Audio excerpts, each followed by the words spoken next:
25 ఇయర్స్లో మీరు బాగా ఎమోషనల్ అయిన ఇన్సిడెంట్ ఏంటి? ఢిల్లీలో యాదిరెడ్డి చనిపోయినప్పుడు డెడ్ బాడీని ఏపీ భవన్కు తేవద్దు, అటునుంచి అటే ఎయిర్పోర్టుకు పంపండి అని ఏపీ భవన్ ఒక అధికారి ఒక లేఖ రాసిచ్చినప్పుడు చాలా ఆవేశానికి గురైన బాధ కలిగింది. అంటే ఆ బిడ్డ తెలంగాణలో ఇంతమంది చనిపోతున్నా తెలంగాణ రావడం లేదు, నేను ఢిల్లీకి వెళ్ళి సోనియా గాంధీ ఇంటి ముందు చనిపోతేనైనా ఆవిడకు తెలుస్తుందేమో తెలంగాణ వస్తుందని ఢిల్లీకి వెళ్ళి యాదిరెడ్డి ఆ రోజు అమరుడవుతాడు.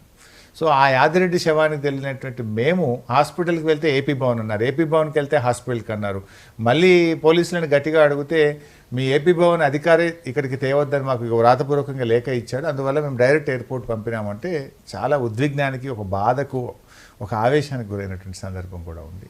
చాలా సందర్భాల్లో అంటే పిల్లలు చనిపోతున్నప్పుడు బాగా టెన్షన్ ఉండేది. మిలియన్ మార్చ్లో పాల్గొన్నప్పుడు ఆ రోజు పోలీస్ వ్యాన్లో నుంచి దూకి మోటార్ సైకిల్ మీద ఎక్కి నెక్లెస్ రోడ్ చేరుకొని పెడల్ బోట్ ఎక్కి, నాకు ఈత కూడా రాదు, ఆ పెడల్ బోట్లో అంటే ఆ టెన్షన్ అంతే, అట్లా వెళ్ళే వాళ్ళము. చాలా సందర్భాల్లో రిస్క్ ఉండేది, కొన్ని సందర్భాల్లో డీసీఎం వ్యాన్ నుంచి కూడా శవయాత్రలు జరిగేటప్పుడు పడిపోయినాం, కింద వరంగల్లో ఒకసారి పడిపోయాం. కానీ ఆ టెన్షన్లో, అంటే టెన్షన్ కంటే కూడా ఆ ఉద్యమ స్పిరిట్లో అవేవి మేము లెక్క చేసేవాళ్ళం కాదు. మేము కొన్ని సందర్భాల్లో మా ఆరోగ్యాన్ని, మా లైఫ్ని కూడా లెక్క చేయకుండా పనిచేసాం. అంటే ఎంతోమంది ప్రాణత్యాగం చేస్తుంటే మా లైఫ్ కూడా ఒక లెక్కన అనిపించేది.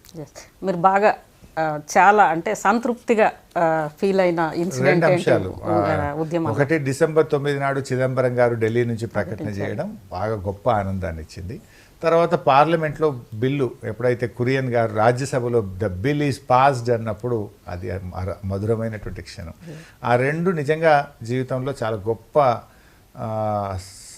అనుభూతిని కలిగించాయి. లైఫ్ టైం మెమొరబుల్ ఈవెంట్ అని చెప్పవచ్చు. సరే, మంత్రి అవుతాం, మంత్రి పోతాం, చాలాసార్లు అయ్యాం పోయాం, కానీ అవి దీస్ టూ ఆర్, ఎందుకంటే రానే రాదు కానే కాదన్న తెలంగాణ రావడం, ఆ ఉద్యమంలో మనం ఒక బాధ్యత పోషించడం అనేది నిజంగా చెప్పాలంటే చాలా గొప్ప. కానీ 25 ఏళ్ల తర్వాత ఇప్పుడు ఖచ్చితంగా మాట్లాడుకోవాలి, ఎందుకంటే